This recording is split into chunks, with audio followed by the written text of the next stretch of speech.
right. Sci-Fi Express Lane, Jeff Carroll here. Gosh, I don't know why I have such little video left. I didn't make a lot of videos. Science fiction writer, filmmaker, comic book dude, all that good stuff. I'm doing this to kind of just like, I wanted to do something Valentine's Day, but I didn't know how to hit Valentine's Day because it's a European holiday, and I don't even know if it's global, but I definitely know it came from Europe. And then I was thinking, you know, what's so cool about Valentine's Day is, like, since I was in college the last 35 years, I've been running with the true story of Valentine's Day. And that, to me, was the most important. I mean, that was a talk about point for Valentine's Day. It wasn't, you know, the relationship element, who you got, you know. People get together all year long and break up all year long. So, you know, that was it. I think I might have celebrated traditionally maybe one Valentine's Day, you know, my first girlfriend. But other than that, I think by the time I got my second girlfriend, I was in college, it was over. And it was because of learning the history of Valentine's Day. So I call story food things that, incidents, ideas, concepts that feed a story, probably even give birth to a story, you know, science fiction story that, you know, practically don't need to make up, you know what I'm saying? The story is telling itself. And when I look at the entirety of European holidays, right, and maybe even holidays in general, but particularly and specifically European holidays, they make for excellent story food. Why do I say that? Well, many times the story is a myth. Many times the story is, the history of the holiday is a myth. Many times the history of the holiday and the practice of the holiday are two separate things. People celebrate things like Carnival, like Mardi Gras, and don't know the actual history of these things. Halloween, Memorial Day, right? Thanksgiving. And Valentine's Day is the same thing. And some of their stories, now that we're in this era of truth and unmasking things, are beautiful, like juicy, amazingly juicy story food. You know, what's another one? I mean, God, if you know, 4th of July, we kind of clear on, you know what I'm saying? Labor Day, it ain't no big deal. You know, those summer holidays, they're kind of clear. But shoot, I would even go back to Christmas, man. You know, how did we get to the 25th of December? That is an interesting origin story, you know. And, you know, how did we get the Christmas tree? How did we get Santa Claus? And, you know, all of that is part of the Christmas holiday. That Christmas tree wasn't around when they don't have Christmas trees, pine trees in, what do you call it, Jerusalem, right? That's where Jesus was born. They don't have pine trees there, so, you know. What else? Santa Claus certainly wasn't around at the time of what do you call it, Jesus' birth, right? So, you know, it's crazy. And then if you factor in, you know, how all of that came to be official, the story of making Christmas an official day is not religious. It's more history. You know, you got to get into Constantine and the Council, you know, of Nicaea. You know, those elements are not religious. It's history of religion, but it ain't the religious history. It's blur the line. But that's a juicy element. Then you got Valentine's Day. Valentine's Day, we give chocolate hearts with red goo inside. Where the heck did that come from? How did that? We don't even eat that no other time of the year. It's not like it's milk chocolate inside. you know, is like red velvet stuff. That is creepy, right?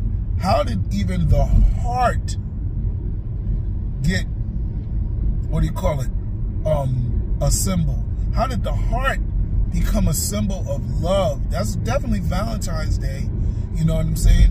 I say it in my workshops when I do my Yo Jeff workshops. Put your hand on your love muscle. Simon says, Yo Jeff says, I play a game, Yo Jeff says. And people put their hand on their heart. I'm like, what?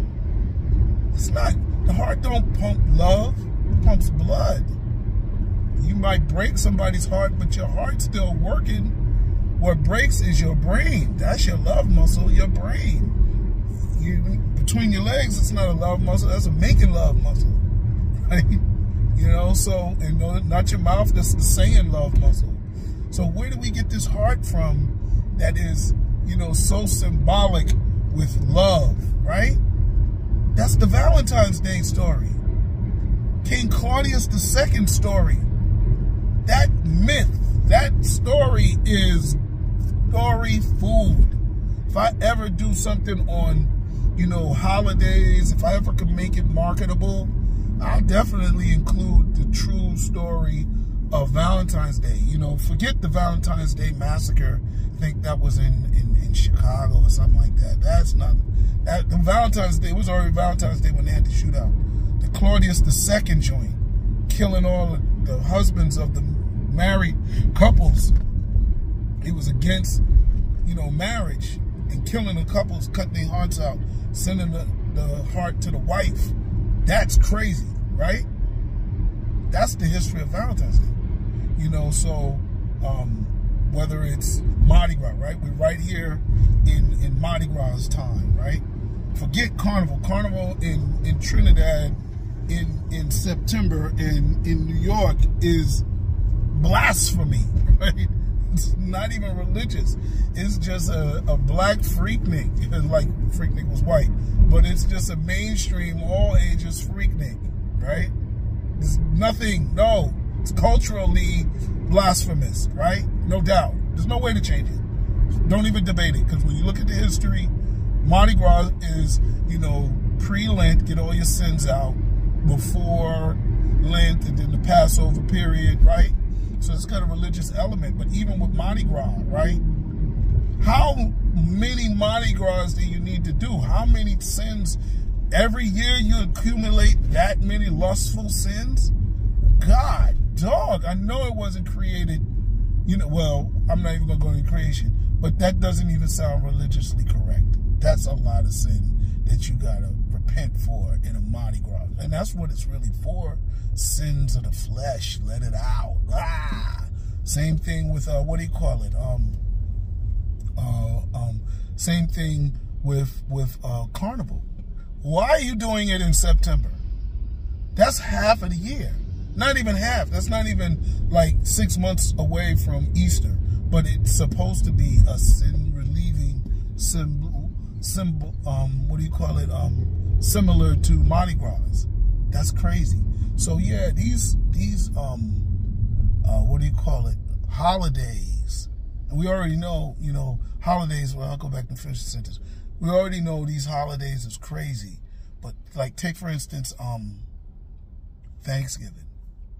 There's so many different stories of Thanksgiving that don't make any kind of sense. You know what I'm saying? That don't make any kind of sense. So yeah, it's Thanksgiving, you know, kicking the pigskin ball around Thanksgiving, and the relationship to a pilgrim's party where they slaughtered the indigenous American guests and kicked their heads around. I don't know if that's a fact or what. I don't even know if it's some black hotep that made it up, but I know the story that we're told, and the pilgrims having them indigenous over for a Thanksgiving dinner is a lie. I know that. You know what I'm saying? I know that is a lie. But yeah, we've joked about it. They've had it in the Addams Family and some other stories. Just Addams Family comes to mind, where they try to tell the true story of Thanksgiving, but that story still has never been told. It's been joked about, yeah, but the true story, come on. Forget the true story of Thanksgiving. The true story of pilgrims. When you start thinking of these guys coming over here and no supplies, they get here probably in the middle of the year, they don't understand the land, and they have to endure the first winter. Yeah, it was eating each other to survive, and they didn't survive. The first settlers died. They didn't make it through the winter, right? Or maybe they made it through one winter. I gotta remember. I don't even remember exactly how many winters they made it through, but they didn't survive, right? And then when they came and settled, just who they were, right? It's funny, like this guy, Tim Wise, a great speaker, right? A notable guy. He jokes about how Trump says, they're sending us their worst, they're doing this and that. And then he says, well, like the King of England wasn't on the Mayflower. He says that the Pilgrims, they cleared their jails out. Not only did they do it to America, they deliberately did it to Australia. You understand? Now, this was their practice, banish the bad people to somewhere else. And, that's who, first settled America, was castaways. People that they didn't even value, and let's talk about who they were. Good God. Talk about some of the first laws and rules that the Pilgrims had in terms of hygiene. Horrifying. You Google it. But if they ever put that in a movie, God dog, that is like gore porn. How how they like to have so many creepy, crawly creatures and like the house that the Texas Chainsaw Massacre was in.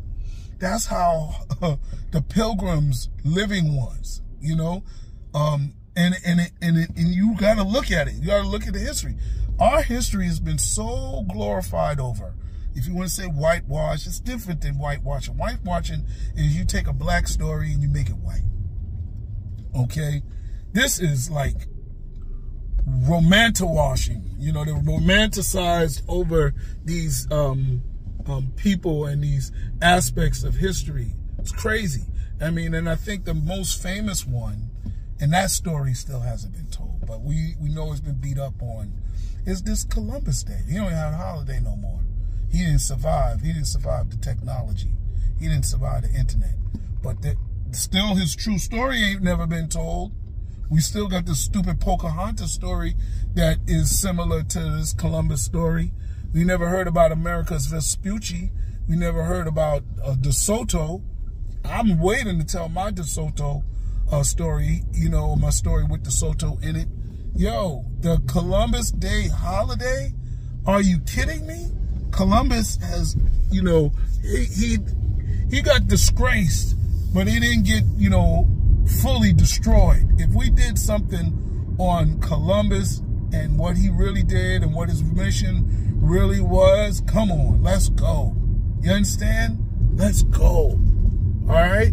So, I think when it comes to Valentine's Day, right? I didn't want to do no Valentine's Day thing.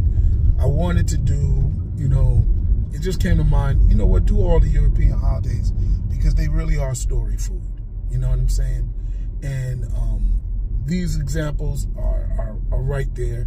I think the clean holidays is President's Day, Labor Day, and Memorial Day. And I think even Memorial Day is copied from black people memorializing the black soldiers that was there. So even that, there's something to it. But, when you talk about Valentine's, Christmas, Columbus, Thanksgiving, Halloween, oh my God, Easter. I didn't even get into Easter, right? There's excellent story food in there. So that's it. Like, subscribe, share, and comment. I don't like talking to myself, So comment. Somebody sent me a video of them commenting on my video. That's beautiful. All right. Talk to you later. Jeff Carroll out.